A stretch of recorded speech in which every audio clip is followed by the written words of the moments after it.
Hello, this is Molly Reamer with our Rituals of Returning video for Ostara, the Spring Equinox, and also continuing to explore our goddess of the season, Tiamat, and the theme of Emerge. So when I was choosing cards for this year of practice, which as I've expressed before, I have done differently than in previous years. I used to choose each month as I went, and for this year I've chosen and put them in envelopes in advance for each holiday on our Wheel of the Year, which is kind of occluded right now with all the cards on top of it. But I chose in advance for the Wheel of the Year, and I knew for this month I also wanted to include the Eostre cards or Eostre cards or Eostre. There's all kinds of ways to say that. So I'm going to go with Eostre because it sounds like Easter and because it also sounds like estrogen. And so Estra or Eostre or Eostre, like I said, there's different ways to say it. So I'm going to go with those cards as well for this thematic connection to the holiday, the Spring Equinox, Ostara, our celebration of fertility and new beginnings and blooming and blossoming and budding and all those wonderful qualities of the spring. So we're actually going to start with the Eostre card, and this is from the Mother's Wisdom deck, which, as I've noted before, is out of print. So I do apologize for sometimes using out of print decks in my videos. I've been doing this for a long time, and I have lots of beautiful resources, not all of which are still available. So I hope you will just enjoy exploring the card via this video, and maybe some of you out there have the deck already. I think there's a chance this has been re-released in a different form, so poke around and see if you can find it. But my edition is the Mother's Wisdom deck, and I had it when I was doing a sacred postpartum facilitator training class with Annie Dalter of the Sacred Living. And so anyway, I just love this joyful, bountiful, energetic card. Look at her celebrating the spring. So this is a good time to ask yourself what you are celebrating. And in fact, that's what this deck has as the theme for the card, is that the theme is celebration, and the shadow, this deck has a shadow side that it always lists too. The shadow is austerity. So it starts with a quote that I've used many times in the past by Derek Walcott, and I've written poems inspired by this too, and I've enjoyed this quote for many years. The time will come when, with elation, you will greet yourself arriving at your own door, in your own mirror, and each will smile at the other's welcome and say, "Sit here, eat, sit, feast on your life." So one of the questions to consider here is, how are you feasting on your own life? What are you celebrating? Can you greet yourself arriving at your own door? So one of the things I write about in my own writing is about crossing the threshold back into your own heart and essentially saying, welcome, welcome. I'm so glad you've come back home. I'm so glad you are here. So when Eostre appears in your life, rejoice. This is the Germanic goddess of fertility and spring. Eostre celebrates having made it through another winter to welcome the return of light and life. The word Easter comes from Eostre, or Eostre worship, from Eostre worship. Her magic embodies rebirth, fecundity, and potential. Giddy with spring fever, she invites you to revitalize yourself at her banquet of revelry. So a really fancy affirmation for you this month this week could be, I revitalize myself at the banquet of revelry. Whether inspired by a change of seasons, a birthday, or a milestone, some festivity awaits you and yours. Eostre prompts you to celebrate yourself, to take pleasure in your family, and to feast upon your own life. The hour for this goddess is dawn, symbolizing eternal possibility. So what is dawning for you is another question to consider. Or another affirmation could be, I celebrate the dawn of possibility. She ushers in new energy and calls for putting aside the day-to-day. Another affirmation might be, I usher in new energy and new possibility. And so she invites us to consider, when was the last time we truly celebrated our own deep connections to our friends and family? When was the last time we celebrated the blessings of each day and our own joie de vivre, which makes me think of one of our members, Devin, who I believe's word of the year is kind of phrase of the year, joie de vivre.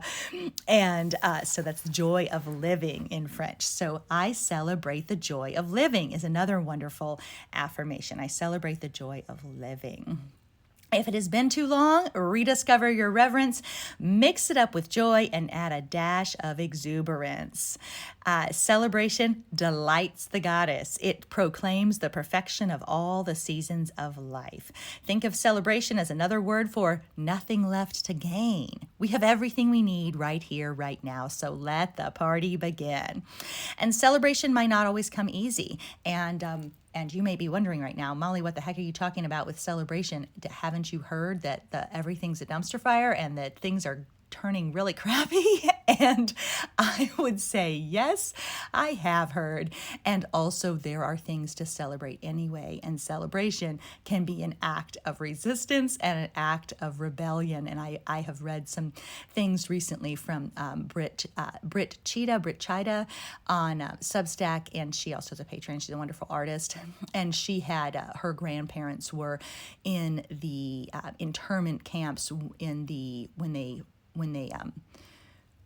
U.S. government interred the Japanese people during a past war and took them away from their homes and families. And she writes about how they made art anyway. And her grandma, in remembering, says, everyone made art. That's what you had to do, was keep making art anyway.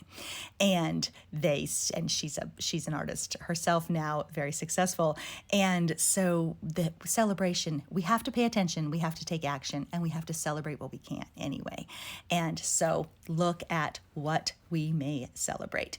And sometimes we might feel safer with austerity than extravagance. It might not feel fair to be celebrating. It might not feel acceptable even. But if we postpone celebration for someday in the future, when we have more time, more money, more reasons to celebrate, what that means is we have no celebration now. So when we postpone it, we don't actually gain anything. We just have less celebration in our lives.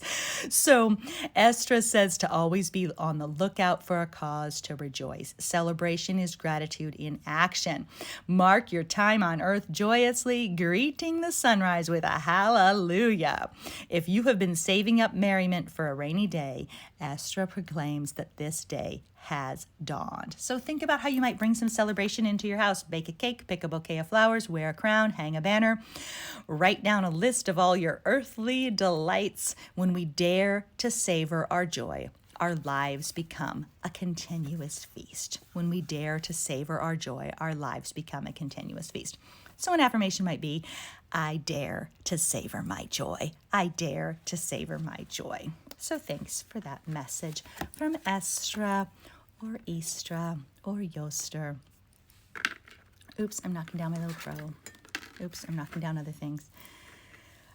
That's part of the deal with only having one hand. And I know if I was more professional, I would use a tripod. I don't find it. I can't get the angle right, and so I end up holding my phone with one hand. And I know I could do better. And also at the same time, part of my own joy in creating is working with what I have and not making it so complicated for myself that I don't even get started. If I make it complicated and I have to have a bunch of stuff to set up and I have to have a bunch of things to work with, I'm a lot less likely to create. It has to be something that fits my life. And so that means one-handed filming, which makes it hard to keep from knocking stuff down because I only have one hand. But anyway, side note about that. So Ostara, now from the Goddess Guidance Oracle cards, which I've spoken about at length in past videos about some reservations about using the deck, while also still really enjoying the what was created there in the past. And so there is an Ostara card here as well, with the connection to fertility, of course, as we already know. And this message here is, it is the perfect time for you to start new projects, to access new ideas, and give birth to new conditions. So what new projects are bubbling around the edges? What new ideas do you sense waiting for your attention? And how are you giving birth to new conditions? What are you taking action to create or to change? So we'll go ahead and see what the book has to say about this Ostara card as well. Springtime is any time when the light increases within your mind and the entire system.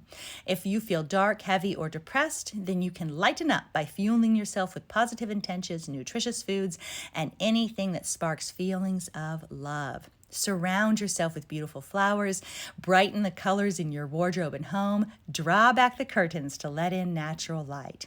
You can paint a sunnier outlook within yourself, which will give rise to all sorts of new opportunities.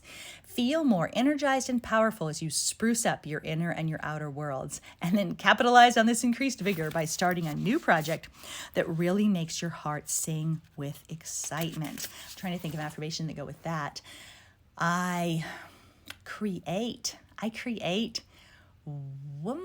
work. I create a life that sings with excitement. I create a life that sings with excitement. And so some additional meanings for this card. Your desires will fully manifest in the springtime. There will be a resurrection or a rebirth in your life.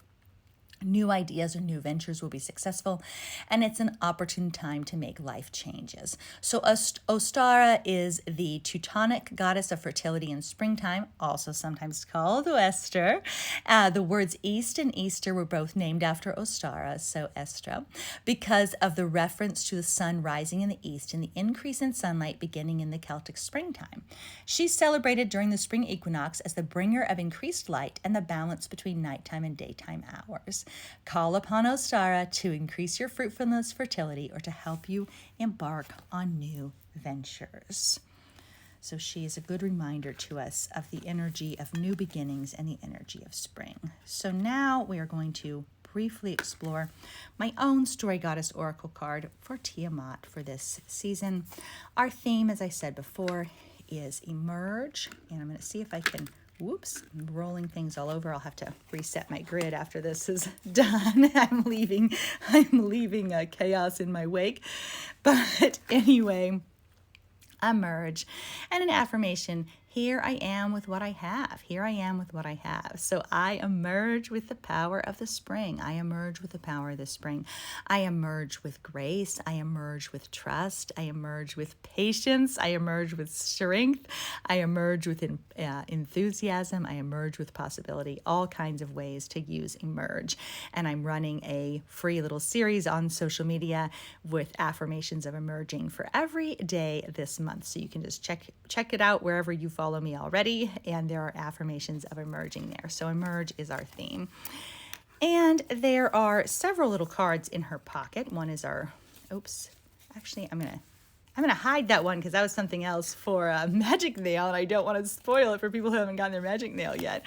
I also have the card for my new book in there, and so sorry about that little spoiler alert that's still coming for people. So but here's a little message, and I think this is really very appropriate for this current mood.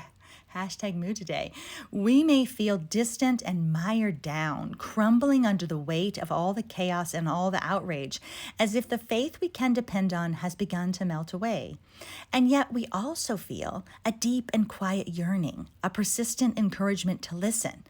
May we let this urging light our way. So even if we feel distant and mired down, may we let that yearning, that urging to listen and to create and to change and to love and to give, may we let that urging light our way. And then there's another little prayer card as well. It has yearning in it too. It is now that we lean toward what we yearn for. May we have strong roots. May we know soft places of growth and change. May we trust ourselves, the longing and the blooming, the patience and the work. We need all of those things, longing and blooming, patience and work. And then, of course, I'm going to go ahead and close with a brief little poem on Tiamat's card. Listen, I breathe my fire and ignite truth. I cannot be tamed. I am she who roars the world into being. So may you feast on your own life. May you find space and time to celebrate, and maybe may you celebrate even if you don't have space and time for celebration. May you listen to your yearning. May you follow your longing. May you breathe your necessary fire, and may you roar the world you wish to live in into being. Thank you so much for being here, everybody. Keep living your magic. Bye-bye.